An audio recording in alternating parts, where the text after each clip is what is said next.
I'm in a tough spot and could use some outside perspective. My cousin Emma and I have never been particularly close, but we've always been civil. When she got engaged in December 2022, I sent her a thoughtful present, which she thanked me for repeatedly.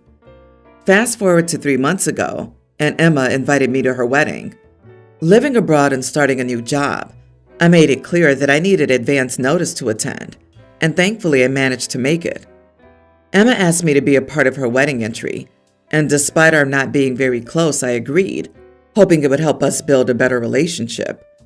However, just a week before the wedding, I found out she'd been talking negatively about me and my career as a project manager. It stung, but I didn't want to cause drama before her big day, so I kept quiet. During the wedding weekend, I helped Emma get dressed for her Hindu ceremony, and her mom told me to leave the jewelry as she would handle it later, so I only packed away the bangles. The entry went smoothly, and I attended the reception without any complaints. However, after the wedding, I chose not to leave a gift, intending to address the hurtful comments privately after the festivities. Days later, Emma asked me about the missing jewelry, and I told her I hadn't touched it beyond what her mom instructed. Later that day, I saw Emma posting on Facebook about missing jewelry and implying that someone in the family might have taken it. I felt uneasy, especially since her mom and I were the only family members helping her get dressed.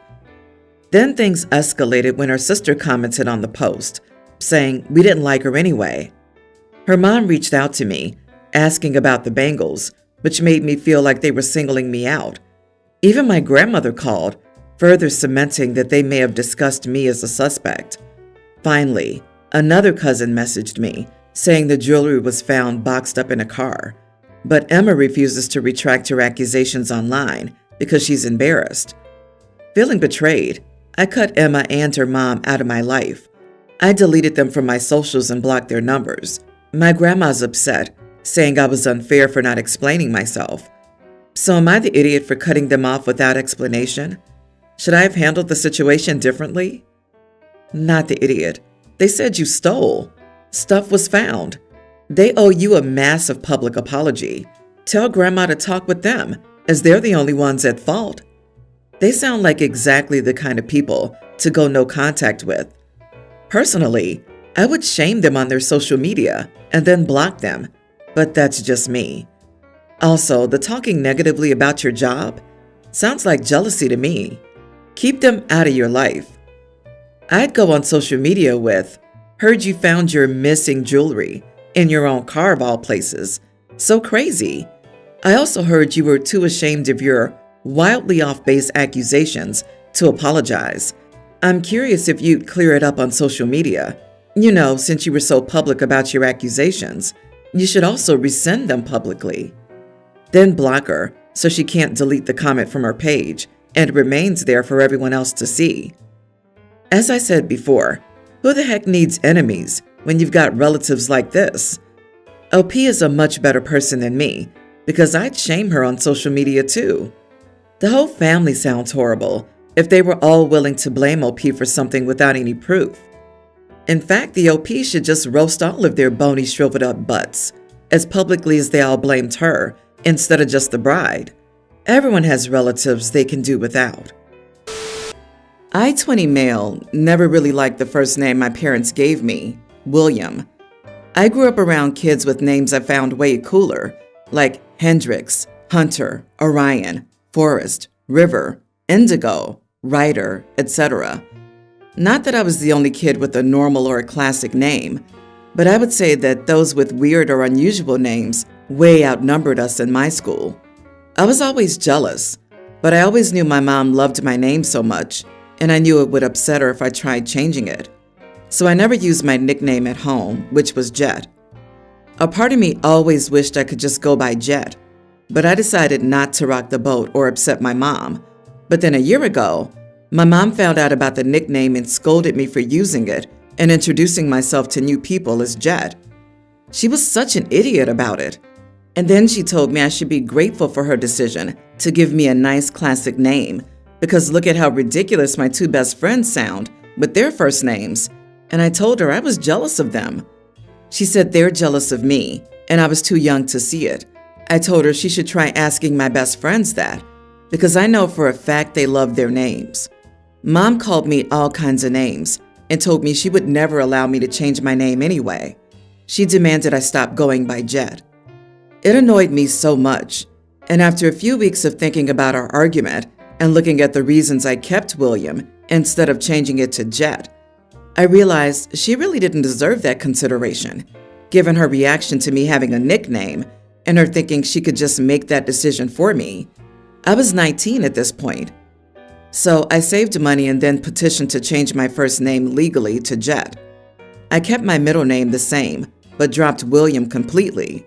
It became official a few weeks ago, and my mom was furious when all my new documents came in and she realized I hadn't lied and had officially gone through with the name change. She told me I'd ruined my life and disrespected her by changing the name she gave me, which she felt suited me best. I told her I never liked my name. She told me it should have grown on me because William is such a nice, normal name. She's still angry about it, and I expected that, but she really believes I'm in the wrong for going ahead with it. So, am I the idiot? Mom called me all kinds of names. Sure, it's fine when she wants to use something other than William, but it's World War III when you do? You are not the idiot. A name is a gift given to a child to be used as they see fit as they grow older.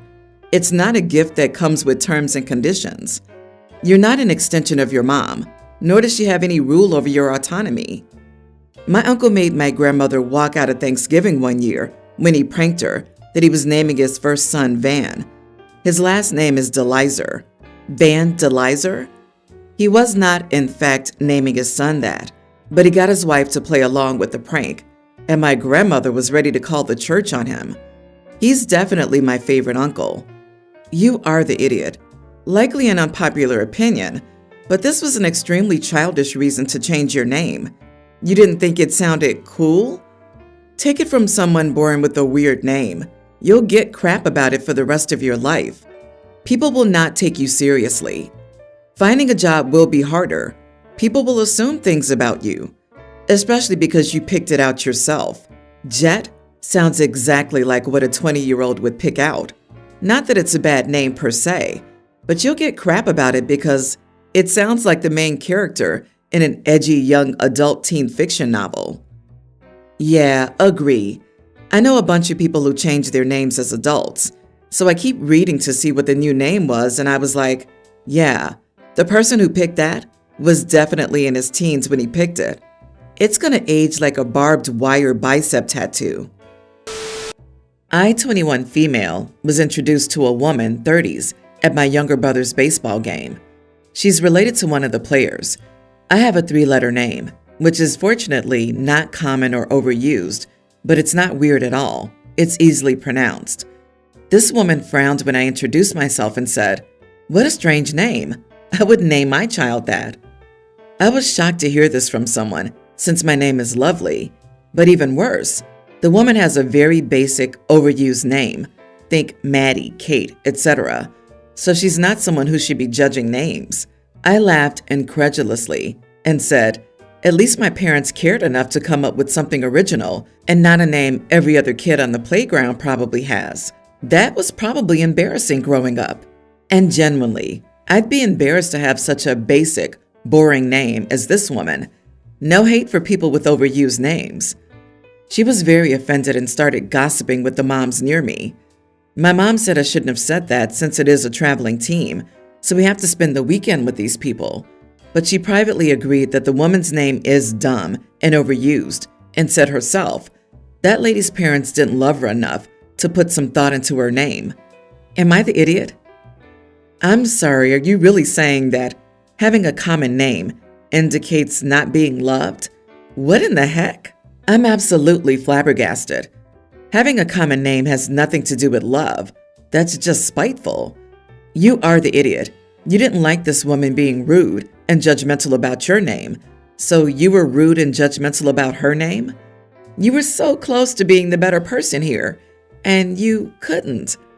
Dude, I don't understand your reasoning of having a common name equals your parents didn't love you. The opposite could be true. If your parents give you an odd or unique name, it could be argued they don't love you enough to spare you from being bullied and having people comment on your name, which is literally what happened to you in this story. Many countries don't allow people to name children weird names. It's literally illegal.